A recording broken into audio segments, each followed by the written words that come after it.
अस्सलाम वालेकुम। आज हम बहुत डिफरेंट सा केक बनाने जा रहे हैं। ये जो केक है ये घूस थीम केक है, ठीक है। और हम इसके सबसे पहले टॉपर्स रेडी करने जा रहे हैं। तो उसके लिए मैंने क्या किया था, जो स्टायरोफॉर्म की बॉल्स होती हैं वो ले ली। इनका जो साइज़ था 30 mm था। ये नॉर्मल साइज़ वाली बॉल होती हैं, तो इससे भी छोटी होती हैं जो 10 mm की होती हैं, लेकिन हमने 30 mm की बॉल्स ली घोस्ट बनाने के लिए। तो मैंने क्या किया था, दो को हाफ में कर लिया था, बिकॉज़ हाफ वाली जो साइड है वो हम नीचे लगाएंगे और एक पूरा बॉल हम ऊपर लगाएंगे। इसके अंदर हम टूथपिक को स्टैक करेंगे और उसके ऊपर पूरा राउंड बॉल लगाएंगे हम लोग।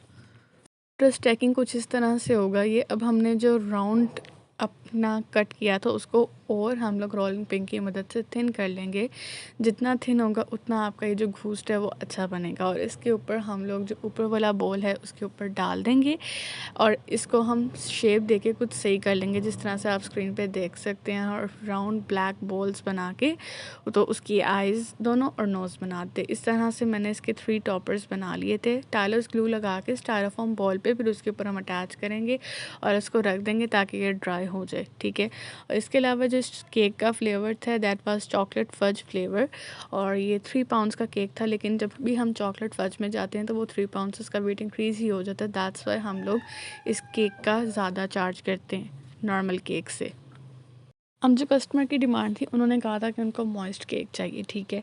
तो उन्होंने पहले मुझे कहा था कि उनको स्पंज में चाहिए, लेकिन मैंने उनको प्रिस्क्राइब किया कि मैं मॉइस्ट केक्स बनाती हूँ तो आप इसके साथ जाएँ, आप लोगों को ये अच्छा लगेगा। तो उन्होंने कहा चलें ठीक है, यू नो बेटर, तो आप देख लें कौन सा अच्छा लगेगा। सो मैंने ये मॉइस्ट केक की रेसिपी बनाई है। आप लोगों को मैं पहले भी कई दफ़ा सिखा चुकी हूँ, अगर जिसको नहीं पता तो मैं उसका लिंक नीचे डिस्क्रिप्शन में दे दूँगी इस रेसिपी का, आप लोग वहाँ से जाके देख लीजिएगा मॉइस्ट केक की। अभी मैंने इसको सारा गनाश से कवर किया है। अगर आप लोगों को गनाश की भी रेसिपी देखनी है तो मैं उसका भी लिंक नीचे डिस्क्रिप्शन में दे दूँगी, आप लोग वहाँ से जाके देख लीजिएगा। ये गनाश मैंने माइक्रो की हुई है और मॉइस्ट केक की स्पंज है, लेकिन फिर भी मैंने केक्स को सोक किया बिकॉज़ हमने इसकी कोई आउटर कवरिंग नहीं करनी थी केक की, इसलिए मैंने इनके स्पंजेस को थोड़ा-थोड़ा सोक किया है, ठीक है। जो मोल्ड था ना 8 इंचेस का मोल्ड था, उसके मैंने 2 केक बेक किए थे और उसको हमने 2-2 लेयर्स में डिवाइड कर लिए, ठीक है। और इसके अलावा जो केक की हाइट थी दैट वाज 6 इंचेस हाइट थी केक की।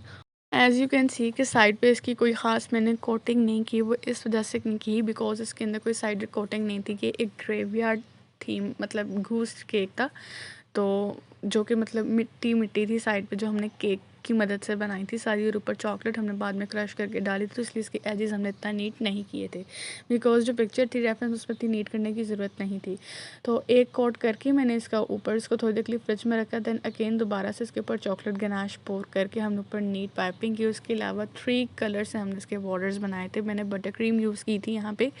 बटर क्रीम के अंदर ऑरेंज, बटर क्रीम के अंदर हमने ब्लू कलर मिक्स किया एंड बटर क्रीम के अंदर हमने ग्रीन कलर मिक्स करके ये तीनों बॉर्डर्स बना दिए थे, ठीक है। वहाँ तो बहुत ज़्यादा पिक्चर में नीट थे, लेकिन आई ट्राइड माई बेस्ट कि मैं जितने भी अच्छे बना सकूँ मैंने बनाया। उसके बाद मैंने स्पैचुला की मदद से जब ये सेट हो गए तो उसको नीट भी किया था। आफ्टर यहाँ पे कि नीचे वाली जो थी ग्रीन वाली बहुत ज़्यादा रफ़ हो गई थी, लेकिन उसके साइड्स पे हमने केक क्रम्स डाले थे, इसलिए उसको मैंने ज़्यादा नीट इतना फोकस नहीं किया। ऊपर दोबारा से चॉकलेट गनाश हमने पोर की मेल्ट करके माइक्रो कि जब भी आपकी चॉकलेट गनाश थोड़ी सी हार्ड होने लग जाए ड्यूरिंग वर्किंग तो उसको 30 सेकंड्स माइक्रो करके देन अगेन वर्क में ले आएँ। उससे क्या होता है, एक तो स्प्रेड आउट ईज़िली हो जाती है, दूसरा आसानी से आपका काम हो जाता है। तो ये केक के क्रम्स थे, जो टॉप लेयर डोम था उसको कट करके मैंने इसके क्रम्स बना लिए, वो साइड पे सारे हमने अटैच कर दिए और चॉकलेट क्रश करके ऊपर इसके हमने लगा दिया। अब इस केक में यहाँ क्वेश्चन राइज हो सकता है कि यहाँ इस केक में आपकी कितनी चॉकलेट यूज़ हुई है। तो जो मेरी चॉकलेट यूज़ हुई है तकरीबन हाफ़ केजी चॉकलेट इसमें यूज़ हुई है केक में। अब डिपेंड करता है आप किस तरह से वर्कआउट कर रहे हैं, ठीक है। तो उस चीज़ पे भी बहुत डिपेंड करता है कि आपने कितनी लेयरिंग की है, कितनी मोटी आपने लेयरिंग किया है। केक आपको कितने पाउंड्स का है, तो मेरा यहाँ पे 3 पाउंड्स का केक था, तो मेरी यहाँ पे 500 ग्राम के करीब चॉकलेट यूज़ हुई है और जो क्रश चॉकलेट थी वो ऊपर अलहदा से थी, ठीक है। अब इसके ऊपर जो मैं टॉपर्स अटैच करने जा रही हूँ, जो घूस्ट के टॉपर्स है उसके नीचे हमने हाफ़ जो शी थी उसको स्टायरोफोम बॉल इसलिए कट करके नीचे का आया था ताकि वो केक के ऊपर इजीली स्टैक हो जाए, ठीक है।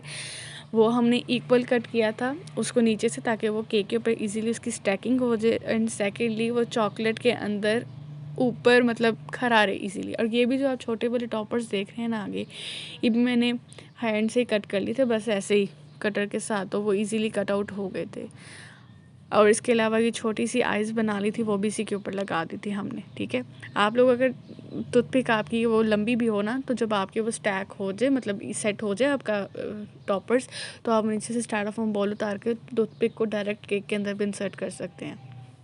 केक को बनाने से पहले हम लोग ग्रॉसरी करने गए थे, क्योंकि मुझे कुछ चीज़ें लेनी थी इम्पोर्टेंट, केक्स रिलेटेड भी, और इसके अलावा कुछ और चीज़ें भी लेनी थी, और साथ साथ क्रेविंग्स भी अपनी पूरी करनी थी। तो बटर जो है, आप लोग मुझसे अक्सर पूछते हैं कौन सा यूज़ करती हैं। पहले मैं नूरपुर का करती थी, लेकिन नूरपुर का बटर बहुत ज़्यादा एक्सपेंसिव हो चुका है, तो अब मैं मुमताज़ का बटर यूज़ करती हूँ। That was really very good. इसके अलावा ये डेट बॉक्स था पूरा जो मुझे रेडी करना था, 12 डेट बॉल्स का ये डेट बॉक्स था, जो कि 2000 रुपीज़ में आप लोग अवेल कर सकते हैं with Ramzan Mubarak tag inside it. और इसके अलावा ये डील थी जो मुझे रेडी करनी थी बास्केट में विद बैलून्स। इसके अंदर 1 पाउंड का चॉकलेट फज केक था, उसके अलावा 4 कप केक्स थे, इसके अलावा इसके अंदर बर्गर्स भी ऐड किए थे, और हमने किनूस के स्लाइसेस और स्ट्रॉबेरीज भी ऐड की थी। पूरी मतलब ये बास्केट कस्टमाइज़ की थी इन ₹5000। तो आप लोग भी बास्केट्स कस्टमाइज़ करवा सकते हैं। इस बास्केट में भी केक्स और कप केक्स के नीचे मैंने टेप किया था, ताकि वो रिमूव मतलब हिले ना आपस में, ठीक है। और बर्गर्स भी इसके साथ ही रख दिए थे हम लोगों ने इसी के अंदर, और स्ट्रॉबेरीज और किन्नूस भी हम लोगों ने इसी के साइड पे रख दिए थे। बास्केट को जस्ट एलैबोरेट करने के लिए चीज़ें ऐड की थी। आप लोग अपनी मर्ज़ी की चीज़ें ऐड करवा सकते हैं। आप लोग इसके अंदर कोई ज्वेलरी व्हाटएवर यू वांट, आप लोगों ने ईद के लिए कस्टमाइज़ करवानी है तो उस लिहाज से चीज़ें, और रमज़ान के लिए तो उस लिहाज से भी। तो ये तो एक ग्रीटिंग और कंग्रेचुलेशन और साथ इफ्तार बास्केट थी, इसलिए इसके अंदर हम लोगों ने साथ बर्गर्स भी ऐड कर दिए थे। होप सो आप लोग को ये आइडिया अच्छा लगा होगा, बिकॉज़ ये बहुत इकोनॉमिकल रहती है। बास्केट जो एक्रेलिक होता है ना, वो बहुत एक्सपेंसिव चला जाता है, तो हर कोई एक्रेलिक को अफोर्ड नहीं कर सकता। वो छोटे से छोटा भी आप बॉक्स बनवाएं ना, वो 2000 का तकरीबन बनता है। ये बास्केट है, ये रीज़नेबल प्राइस में आप लोग की कस्टमाइज़ हो जाती है। सो इफ़ वीडियो पसंद आई हो तो चैनल को सब्सक्राइब लाजमी कर दीजिएगा।